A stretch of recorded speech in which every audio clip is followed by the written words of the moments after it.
Erokamano George. Omor kaka wuon obiro keto weche gi ratili kawan gi osiepna Meshak. Piny Amerika emiluongo ni super power. Kachake gi kuma ikete no, mondo ka establish authority mar wuoye weche ma Amerika. Nikech an awuon asomo Amerika. Adak Amerika, ati Amerika mabedo kuno higni 9. Kaduogo Kenya ka, achako tiyo gi kembe mag Amerika kuom higni 15, kembe 2, Microsoft kod Intel. Mabende ne miya dhi Amerika e thuolo ka thuolo. Kata e thuolo masani, tijega matiyo pod duoka ga Amerika. Kendo George, bang' ka saa 3 anyono ng'wech adhi airport, adhi New York. Mano piny Amerika. To kapani nitiere ng'ama osebedo gi thuolo ahinya, ni wang'eny ahinya jok mosebedo gi thuolo e winjo gik matimore Amerika, to gibende winjo gik matimore dala Nairobi ka, to gibende winjo gik matimore dala e gweng'. Nikech an be gweng' dwe ka dwe adhi diriyo. Koro kuond ga tudora te. Miyo e seche mawuoye wach mar Amerika, an gi ratiro to kendo authority mar wacho weche ma Amerika. Achako ni gima ni wacho kanyo ni Ruto osewuoyo gi Trump. Amerika en piny mang'iyoga interest margi, ng'iyo gombo margi mokwongo. Koro ka ging'iyo gombo mari.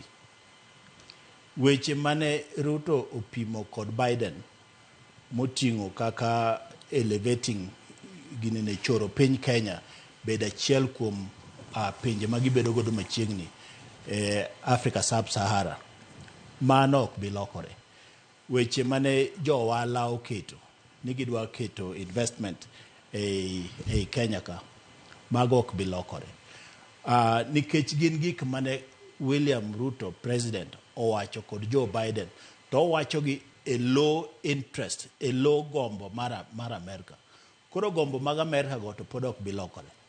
To Amerika to bende ne piny miluongo ni sani super power, ma seche moko ing'eni bende onyalo kata mana iwacho ga ni ng'ato nyalo to kwesi mamau, to mamu ma pod idhaw ne to kwesi no niketo kanyo nang'o.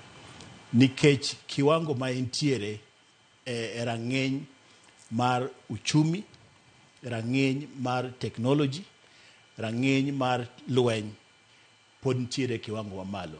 Miyo e piny ka pod gibro chiko koni kod koni. Kaluwore gi yiero manyotimore, ma sani jo Kenya moko nyalo wacho ni koro ni Trump bro golo Ruto, nikech koro ni Ruto ne nichiegni. Mago gik ma jo Amerika ok bibede interested in. Gin gibro ng'iyo ni jatelo mantiere no, ma President Ruto, bende ginyalo tiyogo, ginyalo wachogo wechegi. Mak mana ka President Ruto mothir, ni othir ga Amerika, mano to jo Amerika goli. To gimoro ni jo Gen Z ogo koko ka ni koro ni mano koro ni dhi gol President Ruto, kata ni Trump bro golo Ruto, kata ni bro timo. Sani kaka nyo gisetudore no, jatelo mora mar piny, kaka jatend piny ma President Ruto, embe ong'iyo ni to ere gima di kony Kenya. Emomiyo ni nyen no kosedhi mapiyo mondo tudre gi Trump manyo oselocho, mondo migi go mbaka e weche mamoko mag nyalo kelo yot. Achiel kuomgi en gima timore Haiti kata Haiti sani. Manyo iwinjo ka jotelo mag siasa moko wacho ni koro wanyiso Trump mondo kiani oteo chielo gini. Mago ok bilokore, nikech mago gin gik ma konyo gombo mar Amerika. Gima konyo gombo mar Amerika kata en president mane, mago to gibiloko. All right. Meshak. Hey. Yiero